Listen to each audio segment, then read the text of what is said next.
Jackie had never believed in ghosts until her family moved into a large, Gothic house at the end of the street. Her parents had found the place at a bargain price and had jumped at the opportunity to own such unique and enormous property. Jackie was excited to have more space to play with her two beloved dogs, Bo and Jane. However, their first night in the house had awakened something inside of her, a fear that would grow and consume her in the coming months. Soon after they moved in, Jackie started to experience things that she couldn't explain. Things would disappear from one room and show up in another, and doors would open and close on their own. One night, Jackie was brushing her teeth in the upstairs bathroom when she heard someone whispering in the downstairs kitchen. Her parents claimed they heard nothing and thought it was just her imagination. But some nights, it was impossible to ignore the strange noises. Jackie would hear footsteps pacing in the hallway outside her room, and occasionally she would catch a glimpse of a dark figure in the corner of her eye. At first, she thought it was just her nerves playing tricks on her. It soon became clear that something was not right in this house. Despite her fears, Jackie's parents brushed it off as superstition, dismissing her concerns as childish. Jackie felt alone and vulnerable in the house, but she couldn't bring herself to leave. This was her home now, and she couldn't abandon it. One night, Jackie was awoken by her dogs barking. Bo's barks were loud and booming, and Jane's were shrill and panicked. They both sounded like they were in agony, and Jackie knew that she had to act quickly. She followed the sound of the barks, leading her to the basement door. With trembling hands, Jackie reached for the doorknob and pushed the door open. Inside there was darkness, a dense, suffocating darkness that seemed to swallow her whole. She couldn't see anything, but she could feel something stirring inside the shadows. The dogs' barks became louder and more frantic, and Jackie could feel their terror radiating off of them. Suddenly, there were footsteps behind her. Jackie turned around, and in the darkness she made out a figure, a dark and menacing figure that seemed to be closing in. She felt like the very air had been sucked out of her lungs, and she was gasping for breath. Jackie realized that they were not alone in the house, and whatever it was hostile. She tried to back away, but her feet felt rooted to the spot, as if the ground beneath her had turned to quicksand. Suddenly, there was a deep and chilling voice that reverberated through the basement. "Get out," it whispered. Bo's barks grew louder. Jane's whispers became more frequent, and Jackie knew it was time to leave. She stumbled back up the stairs, out of breath and terrified. Her parents could see that she was clearly shaken. "What happened, honey?" her father asked, concern etched on his face. There was something in the basement," Jackie managed to gasp out. "I heard footsteps and then a voice. It told me to get out." Her mother's eyes widened in alarm. "What kind of voice?" "It was deep and scary. I don't know how to describe it," Jackie said, her voice trembling. Her parents exchanged a worried look. Then her father spoke up. "Okay, we need to investigate. I'll go down there with you and we'll check it out." Together, they made their way down the stairs and into the basement. It was dark and musty, and as they moved further in, they heard strange sounds emanating from the shadows.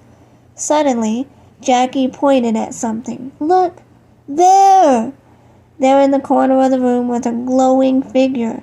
It was hard to make out any details, but it seemed to be shimmering and pulsating as if it were alive. "Stay back," her father said, cautiously approaching the figure. "We don't know what it is."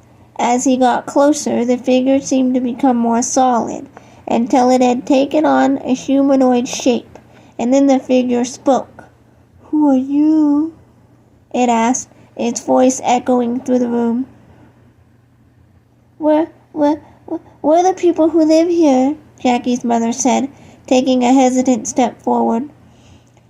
The figure regarded them for a moment, then spoke again. "I have been asleep for a long time. It is unsettling to be awakened. We're sorry if we disturbed you," Jackie's father said, but we've been experiencing some strange things in this house, and we need to know what's going on." The figure seemed to consider this for a moment, then spoke. "This house was built on sacred ground. You are living among the unquiet dead." Jackie gasps. "What does that mean?" "It means that the spirits of the dead have been disturbed and are unable to find peace," the figure explained. "You must make it right. You must help them to cross over." "How?" Jackie's mother asked. "How do we do that?" The figure looked at them intensely. "There is a shaman. Find him. He can help you to perform the necessary rituals." And with that, the figure disappeared into thin air, leaving Jackie and her parents and their pets alone in the basement. "Wow," Jackie said, breaking the silence. "It's really true, isn't it? We really are living with ghosts." Her mother put a hand on her shoulder. "Yes, sweetie, but we'll do everything we can to make it right. We'll find the shaman and we'll help those spirits find peace."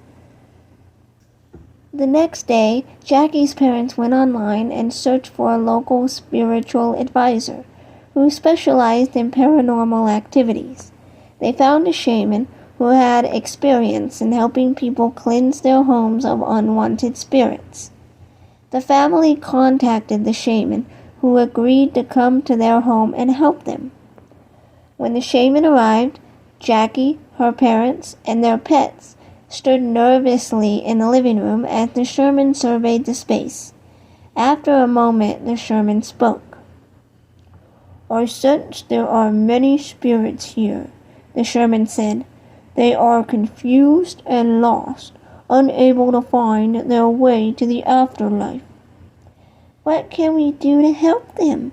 Jackie's mother asked. The shaman drew from her bag several items that included herbs, crystals, and a bundle of sage. She then led the family through each room in the house, burning sage and speaking to the spirits. "Be at peace," the shaman said, addressing the spirits. "We are here to help you find your way to the afterlife." As they walked through the house, the shaman sprinkled herbs and spices on the floor and burned incense to create a calm and peaceful atmosphere. In each room, she spoke to the spirits, offering them guidance and reassurance that they would be taken care of. After performing the cleansing ritual, the shaman turned to the family and gave them instructions on how to keep a peaceful and respectful environment, and how to maintain order in their own home to prevent any additional disturbances. As the shaman left, the family could feel a sense of peace and calm, and they could hear the whispers of the spirits gradually fading away. They knew that the shaman's words and rituals had provided comfort and guidance to the confused, restless spirits, and they were grateful for the peace that had been restored to their home. Weeks passed, and Jackie and her family started to feel more secure and comfortable in their home. The strange noises and weird occurrences had stopped, and they knew that they had the shaman to thank for that. One evening, as Jackie was reading a book in the living room, she noticed a faint, glowing figure appear in front of her eyes. At first, she was frightened, but then she realized that it was a spirit.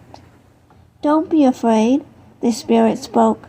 "I just wanted to thank you and your family for helping me find peace." Jackie was amazed. "How did you find your way back to us? We thought the shaman had helped you pass." The spirit replied, "The shaman did, but I wanted to come back and thank you personally. I was once a troubled soul, unable to find my way to the afterlife. But your family's kindness and the shaman's rituals helped guide me home. I can rest now." Jackie's mom stepped into the room to see who she was talking to. When she saw the spirit, she tried to speak, but the words stuck in her throat. Who are you?" she managed to whisper. "My name is Mary," the spirit replied, "but now I am at peace. Thank you, Jackie and your family, for helping me find the light." And with that, the spirit vanished into thin air, leaving Jackie and her family staring at each other in awe. They knew that their home would always be a peaceful place where troubled spirits were welcomed, guided, and sent off to the afterlife. As Jackie and her parents hugged each other, they were glad that they had done the right thing by seeking out professional help and performing the necessary rituals. They knew that their kindness and compassion had helped a lost soul find her way home, and they would always be grateful for that.